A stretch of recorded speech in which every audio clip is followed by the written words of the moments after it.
ప్రధానమంత్రిని పిలిచాడు. ఆ ప్రధానమంత్రి బ్రాహ్మణుడు. ఏమయ్యా మంత్రి, అదిగో పిల్లవాడిని చూడు, వాడికి నా కూతురుని ఇవ్వచ్చా అన్నాడు.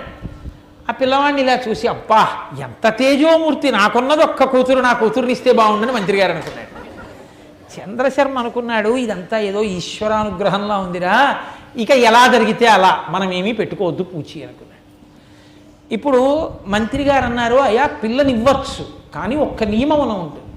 ఒక బ్రాహ్మణుడు ఏకకాలమునందు చేసుకోవాలి అంటే 4 వర్ణములను చేసేసుకోవాలి. కాబట్టి ఇప్పుడు 4వ పిల్లని కూడా చూసేద్దాం అన్నారు.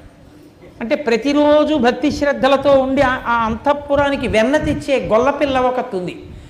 ఆ పిల్లని కూడా నువ్వు చేసుకుంటావంటే, అబ్బో ఇంత తేజోరాశి మహానుభావుడినే చేసుకుంటానండి. అబ్బాయి నేను తీర్పు చెప్తున్నాను, నువ్వు ఆ వైశ్య పిల్లని చేసుకోవలసిందే. కానీ అంతకన్నా ముందు ఇదిగో బ్రాహ్మణ పిల్ల, వైశ్య, క్షత్రియ, ఇలా 4 వర్ణముల పిల్లల్ని కూడా చేసుకో, ఏకకాలంలో కూర్చోబెట్టి పెళ్లి చేసేస్తా అన్నారు. ఆయన అనుకున్నాడు, నా ఆకుల మూట జాగ్రత్తగా పెట్టండి చాలు, 4గురిని చేసేసుకుంటానన్నాడు. 4 పిల్లల్ని చేసేసుకున్నాడు. 4గురితోనూ సంసారం. 4గురికి కొడుకులు పుట్టారు. పుట్టిన తర్వాత 4గురికి మహాభాష్యం నేర్పాడు. అమ్మయ్యా నా పని పూర్తయిపోయింది.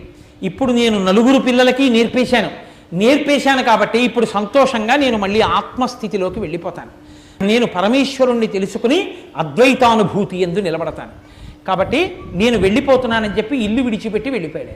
నాకు ఏ మహానుభావుడు బ్రహ్మరాక్షసుడుగా ఉండగా మహాభాష్యం చెప్పాడో ఆయన శాప విమోచనమై తర్వాత నేను కూడా ఆత్మజ్ఞానం నేర్చుకుంటానని వెళ్ళిపోయాడు. ఆయన దగ్గరే ఉపదేశం పొందుతాను, ఆయన ఎక్కడున్నాడని అడిగాడు. ఆయన ఉత్తరాన బదరికాశ్రమానికి వెళ్ళి ఇప్పుడు గౌడపాదాచార్యుల వారన్న పేరుతో బ్రహ్మజ్ఞాని అయి హిమాలయ పర్వతాల మీద తిరుగుతున్నాడు. వెళ్ళమన్నారు. ఈయన ఈ చంద్రగుప్త శర్మ బయలుదేరి అదిగో ఆ గౌడపాదాచార్యుల వారి దగ్గరికి వెళ్ళాడు. ఆ హిమాలయ పర్వత శృంగముల మించి చూశాడు ఆయన ఆ వస్తున్న చంద్రగుప్త శర్మని. ఓహో మన దగ్గర మహాభాష్యం నేర్చుకున్నవాడు ఆత్మజ్ఞానం నేర్చుకోవడానికి కూడా వస్తున్నాడు రా అని పొంగిపోయి వచ్చినటువంటి పిల్లవాడికి ఆయన సన్యాసాశ్రమం ఇచ్చి గోవింద భగవత్పాదులు అని పేరు పెట్టారు. ఇందులో మీరు చమత్కారం గమనించాలి. శుకుడి వరకు తండ్రి కొడుకు. శుకుడి దగ్గర నుంచి ఇక ఋషి సంప్రదాయం కాదు, మనుష్యులు, కానీ సన్యాసులు. సన్యాసాశ్రమం గురువుల్లోకి వచ్చారు. గౌడపాదాచార్యుల వారు, గోవింద భగవత్పాదాచార్యుల వారు. ఇప్పుడు గౌడపాదాచార్యుల వారు ఈ చంద్రగుప్త శర్మకి సన్యాసాశ్రమం ఇచ్చి మహావాక్యాలను ఉపదేశం చేసేటప్పుడు గోవింద భగవత్పాదులు అని పేరు పెట్టారు. ఇప్పుడు గోవింద భగవత్పాదులు అన్న పేరుతో ఆయన బ్రహ్మజ్ఞాని అయ్యారు.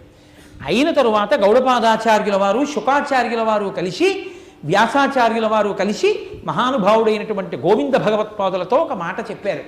పరమశివుడు అవతార స్వరూపంగా దిగుతున్నాడు భూమి మీదకి. అవైదికమైపోతోంది భూమండలమంతా. ఈ వైదిక మతాన్ని నిలబెట్టడం కోసమని పరమేశ్వరుడు సన్యాసాశ్రమ స్వీకారం చేసి వస్తున్నాడు. ఎంత తొందరగా వస్తున్నాడో తెలుసా? బ్రహ్మచారిగా కూడా ఆయన ఎక్కువ కాలం ఉండట్లేదు, అంత త్వరగా వస్తున్నాడు.